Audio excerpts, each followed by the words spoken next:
शंकररावांचा धाकटा मुलगा गरीब होता, म्हणून ते त्यांच्या थोरल्या मुलासोबत शहरात राहत होते. त्यांना स्वतःची पेन्शन पण मिळत होती. एक दिवस शांताताईंनी त्यांच्या धाकट्या मुलांना देवळात बाहेर रस्त्यावर समोसे विकताना बघितलं. ते बघून त्यांच्या मनात वेदना झाल्या, वाईट वाटलं. घरी गेल्यावर ते त्यांच्या नवऱ्याला म्हणाल्या, "अहो, आपल्याला आपल्या धाकट्या मुलाकडे राहायला जायला पाहिजे. त्याची अवस्था चांगली नाही, परिस्थिती गरिबाची आहे." त्यांचा नवरा रागात म्हणाला, "तुला जायचं असेल तर तू त्या नालायक, गरीब, बिनकामाच्या मुलाजवळ जाऊन राहा." शेवटी शांताताई त्यांच्या धाकट्या मुलाजवळ राहायला गेल्या. राहायला गेलेला धाकटा मुलगा आईला घरी आलेलं पाहून, त्यांच्याकडे राहायला आलेलं पाहून खूप खुश झाला.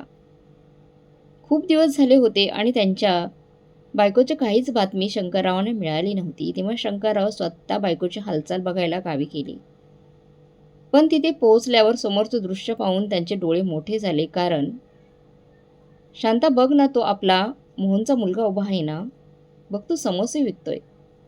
शांताताईंनी जसं त्यांच्या नातवाला रस्त्याच्या कडेला डोक्यावर टोपली घेऊन समोसे विकताना बघितलं, ते बघून त्या एक क्षण थक्क झाल्या. त्यांची नजर सतत त्या लहान मुलावर जाऊन टिकायची, जो देवळाच्या बाहेर उभा होता. देवळाच्या बाहेर उभं राहून रस्त्याच्या कडेला समोसे विकत उभा होता. पण त्या पुढचं दृश्य अजून वेदनादायक होतं. त्यांची नजर थोडी पुढे गेली तर सगळ्यात लहान 2 नातवंड मोठ्या भावाच्या सोबत समोसे विकत उभे होते. ते सगळं खूप लहान आणि निरागस दिसत होते. त्यांना खेळायला, मजा करायला हवी होती. त्यांचं लहान वय होतं. त्यांच्या हातात खेळणी असायला हवी होती. खांद्यावर शाळेचं दप्तर असायला हवं होतं. पण ती आज लहानगी मुलं आज रस्त्याच्या कडेला समोसे विकत उभी होती. हे सगळं पाहून त्यांचे डोळे भरून आले. शंकररावांनी नातवंडांकडे एकदा पाहिलं आणि तोंड फिरवलं. त्यांना त्या मुलांशी काहीही सांगायचं नव्हतं, बोलायचं नव्हतं, काही देणं घेणं नव्हतं. ते बायकोला म्हणाला, "मोहन की तो स्वतः काही काम करत नाही, म्हणून लहान मुलांना कामाला पाठवते पैसे कमवायला. मला त्याच्याशी काही देणं घेणं नाही. मला त्याचं वागणं अजिबात आवडत नाही." असं म्हणत ते तिथून निघून गेले. पण मनात त्यांना खूप अपराधी भावना होत्या. त्यांचं मन अजूनही त्या मुलामध्ये अडकलेलं होतं. त्यांना नातवाला भेटायचं होतं, त्यांच्याशी बोलायचं होतं, पण त्यांना नातवांना भेटायचं होतं, तर त्यांच्याशी बोलायचं होतं, पण नवऱ्यामुळे त्या काही करू शकत नव्हत्या. शांताताईंना 3 मुलं होती. मुलीचं लग्न झालं होतं. थोरला मुलगा सरकारी नोकरीत चांगल्या पोस्टवर काम करत होता. तर धाकटा मुलगा मोहन नेहमीच कमी नशिबी राहिला होता. शांताताई आणि त्यांचा नवरा थोरल्या मुलासोबत शहरात राहत होते. त्यांचं घर मोठं होतं. घरात काम करणारी नोकर-चाकर माणसं होती. सगळ्या सोयी-सुविधा त्यांच्याकडे होत्या. शंकररावांना देखील त्यांची स्वतःची पेन्शन पण मिळत होती. त्यामुळे ते कोणावरही अवलंबून नव्हते. पण आज शांताताईंच्या मनात काही वेगळीच बेचैनी होती. मन अस्वस्थ झालं होतं. तिला मनात विचार आला, "माहीत नाही माझ्या मुलाची परिस्थिती कशी असेल लहानग्या. अशी कुठली तरी मजबुरी असेल की त्याने मुलांना देवळाच्या बाहेर समोसे विकायला पाठवलं असेल. काय झालं असेल?" असा विचार करत त्यांच्या डोक्यात जुन्या आठवणी फिरायला लागल्या. मोहन लहानपणापासूनच आजारी राहायचा. 5 वर्षाचा असताना त्याला न्यूमोनिया झाला होता. न्यूमोनिया झाल्यामुळे कितीतरी दिवस तो दवाखान्यात राहायचा. शांताताई त्याच्या डोक्यावर हात ठेवून बसायच्या. कित्येक वेळा डॉक्टरांनी हातावर हात ठेवून म्हणायचे की मुलाची तब्येत खूप नाजूक आहे आणि या आजारावर परिणाम त्याच्या मेंदूवर झाला आहे. डॉक्टर म्हणाले होते की तो मानसिक ताण सहन करू शकत नाही आणि जास्त आता अभ्यासही करू शकत नाही. पण शरीराने तो बळकट होता. तो मेहनत करून काम करू शकतो. पण शिक्षण कमी असल्यामुळे नोकरी मिळणं कठीण आहे. शांताताईंना अजूनही तो दिवस आठवतो, जेव्हा डॉक्टरांनी त्यांना ह्या गोष्टी सगळ्या सांगितल्या होत्या. बोलताना सांगितलं होतं की तुमचा मुलगा जिवंत राहील, पण त्याची मानसिक सहनशक्ती थोडी कमजोर असणार आहे. त्याच्यावर कोणत्याही प्रकारचा जास्त दबाव टाकू नका. त्याने त्याला खूप त्रास होऊ शकतो. पण मोहन एक वेगळा मुलगा होता. आजारी असला तरी त्याला शिकायची खूप आवड होती. त्याचा मोठा भाऊ शाळेत निघाला की तो त्याला शाळेत घेऊन जाण्यासाठी हट्ट करायचा. एकदा तर रडत आईला म्हणाला, "आई, मला देखील शाळेत जायचंय, मला देखील पुढे शिकायचं आहे." त्या दिवशी शांताताईने खूप मेहनत घेऊन त्याला समजावलं होतं. काही दिवसांनी त्याचं नाव शाळेत नोंदवलं, पण तो जास्त अभ्यास करू शकत नव्हता. जास्त वेळ अभ्यास केल्याने त्याचं डोकं दुखायला लागायचं. त्याला खूप त्रास व्हायचा. त्याचे शिक्षक नेहमी त्याला म्हणायचे, नेहमी तक्रार करत असायची की मोहन अभ्यासात खूप कमजोर आहे. त्याला सांगितलेलं लवकर लक्षात येत नाही. एक दिवस शिक्षकाने त्याच्या वडिलांना शाळेत बोलवलं आणि म्हणाले, "तुमचा लहान मुलगा खूप साधा आणि मेहनती आहे, पण त्याचं डोकं जास्त अभ्यासात लागत नाही. त्याला काही गोष्टी लवकर समजतच नाहीत अभ्यासाच्या." घरी आल्यावर त्याच्या वडिलांनी त्याला खूप ओरडलं, रागावले. पण आईने त्याला मिठी मारून सांभाळलं. काही वर्ष मोहनने शिकायचा प्रयत्न केला, पण नंतर त्याने स्वतः शिक्षण सोडून दिलं. कारण शिक्षण घेताना त्याला फार त्रास होत होता. तो आईला म्हणाला, "मी मोलमजुरी करेन, पण घरात कुणावरही ओझं बनून राहणार नाही." मग त्याने शेतात काम करायला सुरुवात केली. कधी-कधी एखाद्या मिस्त्रीच्या हाताखाली काम करायचं. त्याचे हात नेहमीच कामात गुंतलेले असायचे. त्याचा मोठा भाऊ शिकून खूप मोठे झाला, खूप पुढे गेला. नशिबाने त्याला साथ दिली आणि त्याला चांगल्या पगाराची सरकारी नोकरी लागली. त्याचं लग्न मोठ्या कुटुंबातील मुलीशी झालं आणि तो कायमचा शहरात राहायला लागला. गावात काय उरलं तर एक जुनं घर, 2 एकर शेती आणि ती मोहन सांभाळत होता. त्याचबरोबर बाहेरून मोलमजुरी पण करत होता. मोहनचं शिक्षण जास्त झालं नाही, त्यामुळे त्याचं लग्न गावातल्या एका साध्या मुलीसोबत रेखाशी झालं. ती त्या परिस्थितीत त्याच्यासोबत खूप खुश राहण्याचा प्रयत्न करत होती. ती म्हणजे शांताताई. जेव्हा गावी जायचं असायचं, तेव्हा त्या दोघा नवरा-बायकोंना कष्ट करताना पाहत असायच्या शांताताई. पण तरी त्यांच्या चेहऱ्यावर समाधान दिसायचं. पण आज बघितलेली अवस्था पाहून त्यांचं मन अगदी तुटून गेलं होतं. कितीतरी दिवस त्या या विचारात हरवून गेल्या. त्यांना सतत नातवंडाच्या चेहऱ्या डोळ्यासमोर येत असायचे. शेवटी एक दिवस त्या हिंमत करून नवऱ्याला म्हणाल्या, "अहो चला ना, एकदा जाऊन धाकट्या मुलाला भेटून येऊया. त्याची अवस्था कशी आहे? तो घर कसं चालवत आहे?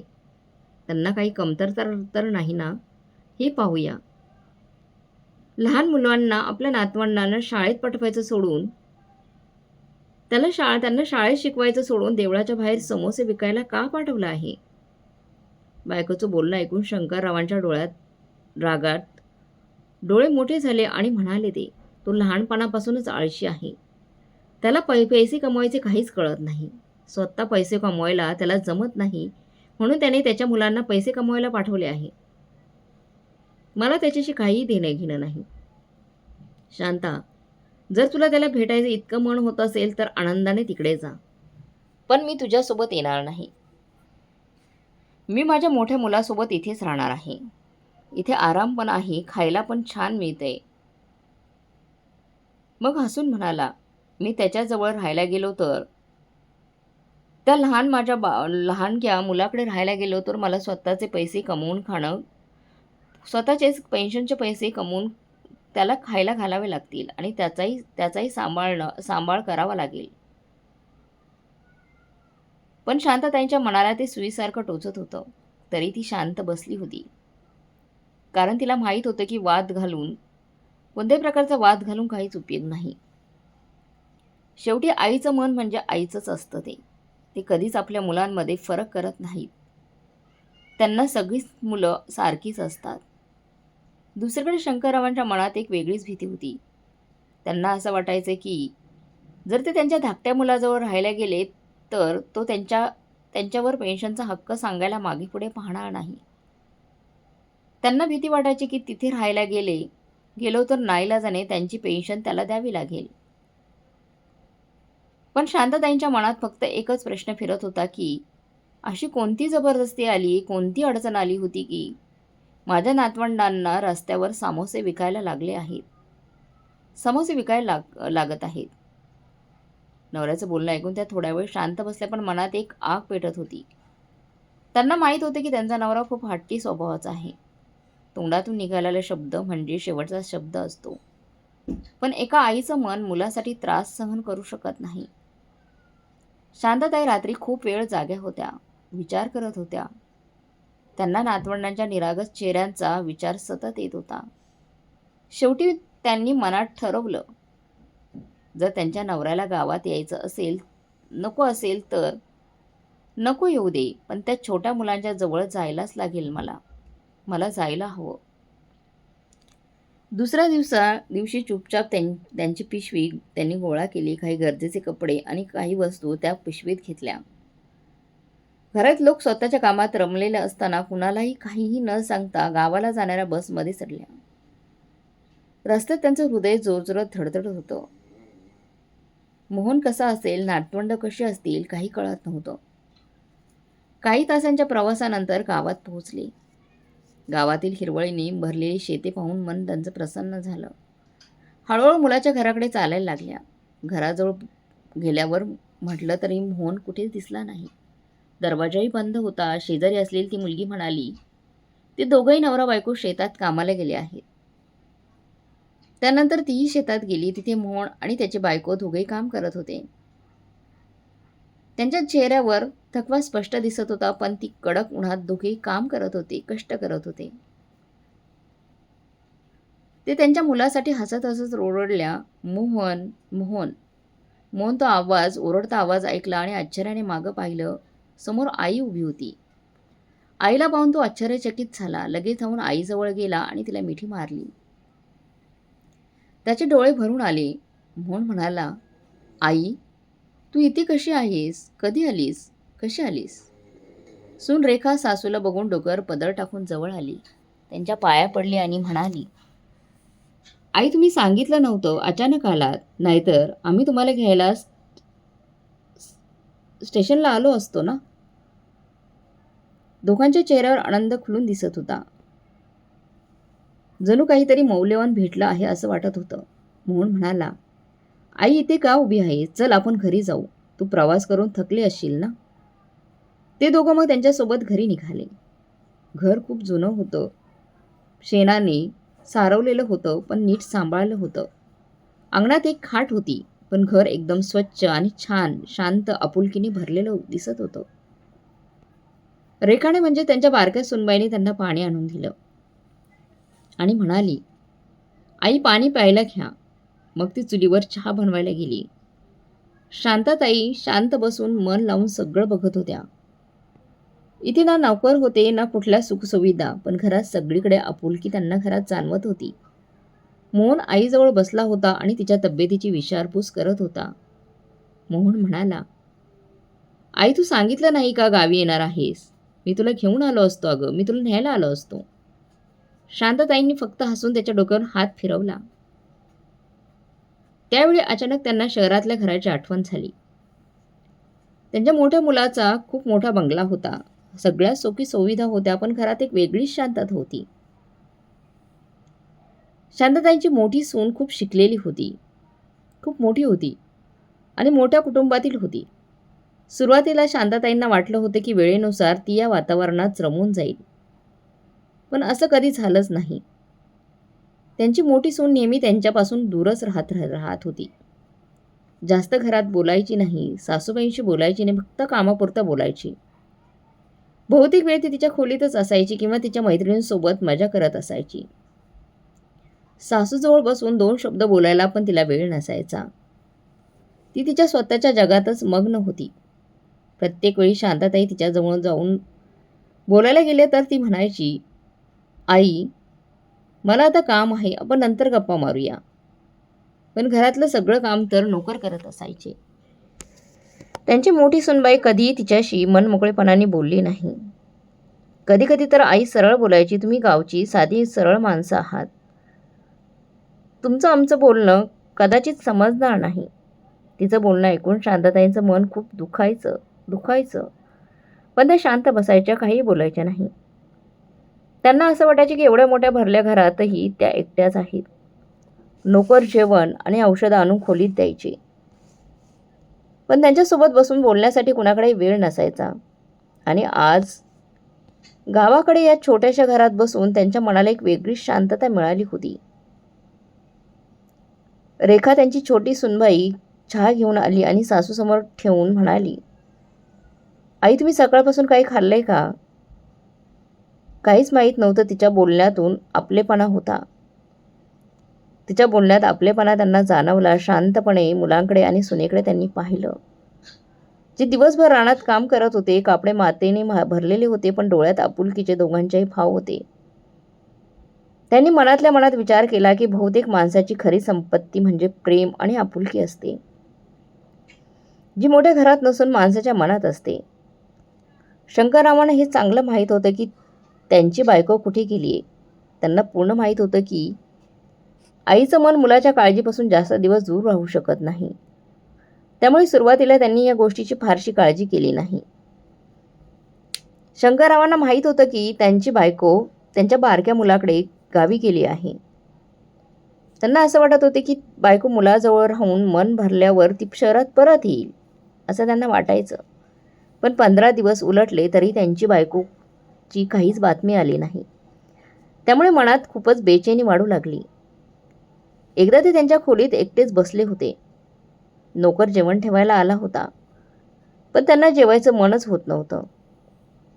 अचानक त्यांना जाणवलं की या मोठ्या घरात एक वेगळी विचित्र शांतता पसरली आहे. बायको असताना हे घर वेगळंच वाटायचं. ती कधी किचनमध्ये जाऊन नोकरांशी गप्पा मारायची, तर कधी अंगणातल्या झाडांना पाणी घालत असायची किंवा त्यांच्यासोबत बसून गप्पा तरी मारायची. पण ती गेल्यानंतर घरात एकदमच सगळं शांत झालं होतं.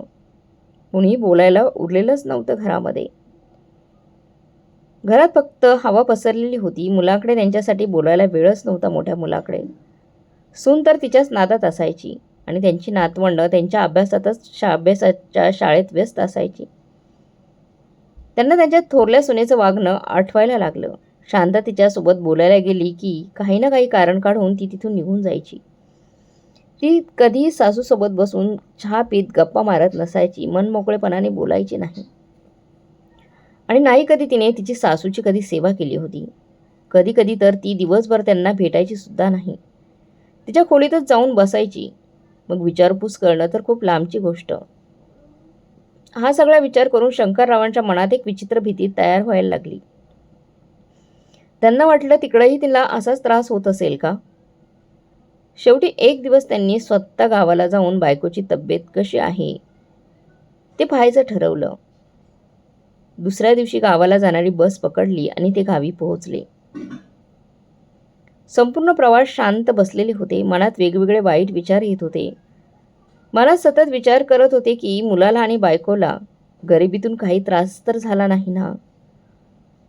प्रवास करून गावात पोहोचले आणि सरळ मोहनच्या घरी निघाले. घराजवळ पोहोचलं असता समोरचं दृश्य पाहून घायाळ झाले ते. अंगणात त्यांची बायको खाटेवर आरामात बसलेली होती आणि तिच्यासमोर धाकटी मुलगी रेखा खाली बसून तिचे पाय दाबत होती.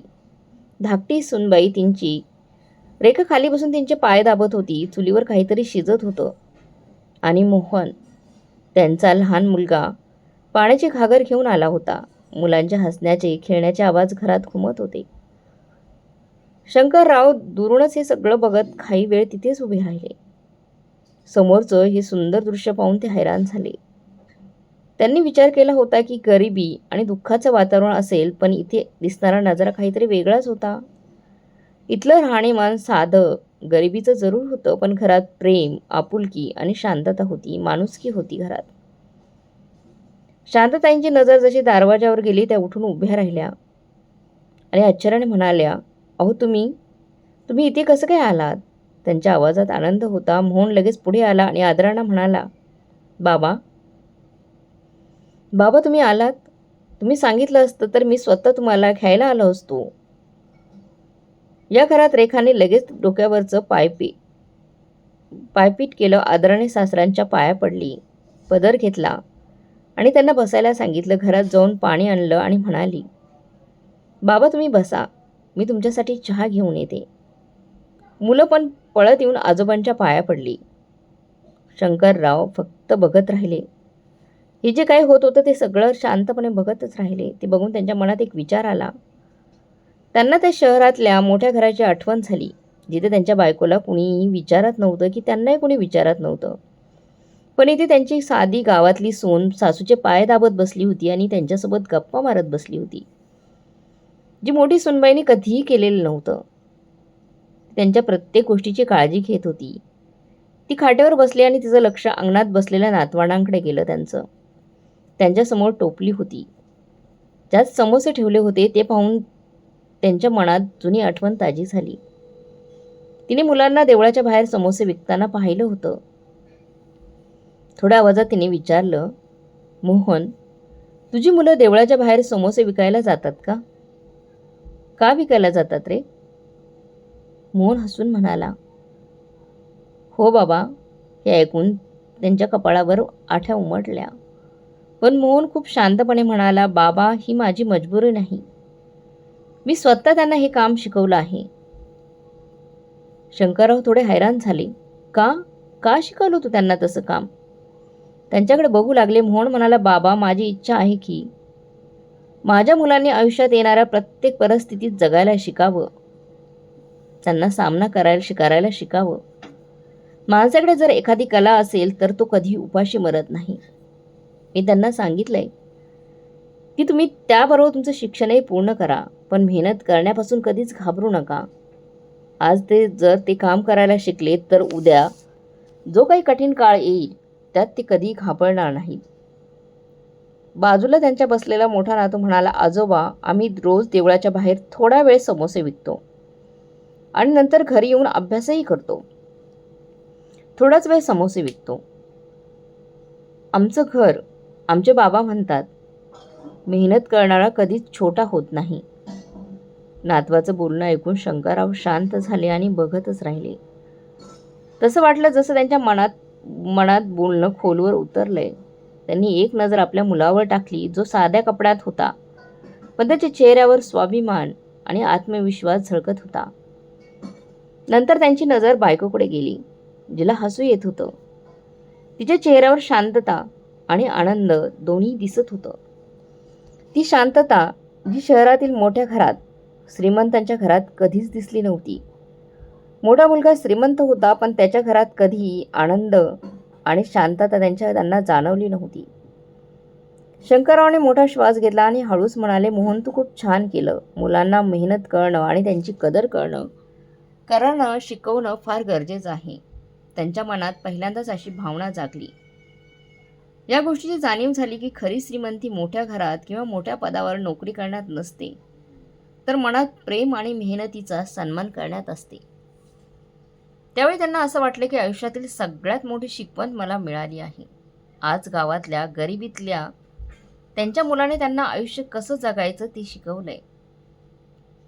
घरात मुबलक पैसा आणि सगळ्या सुखसुविधा असल्या तरी जिथे माणूस माणसाला विचारत नाही, तिथे माणुसकी मरत चाललेली असते. खरी श्रीमंती पैशात नसतेच, तर आपल्या माणसांच्या प्रेमात आणि आपुलकीत असते. खरं ना मित्रांनो? बाकी तुम्हाला काय वाटते? कमेंट बॉक्समध्ये नक्की कळवा. आणि आजची कथा चांगली वाटली असेल तर लाईक, शेअर, सबस्क्राईब नक्की करा. व्हिडिओ पुढच्या कथेमध्ये. तोपर्यंत धन्यवाद मित्रांनो.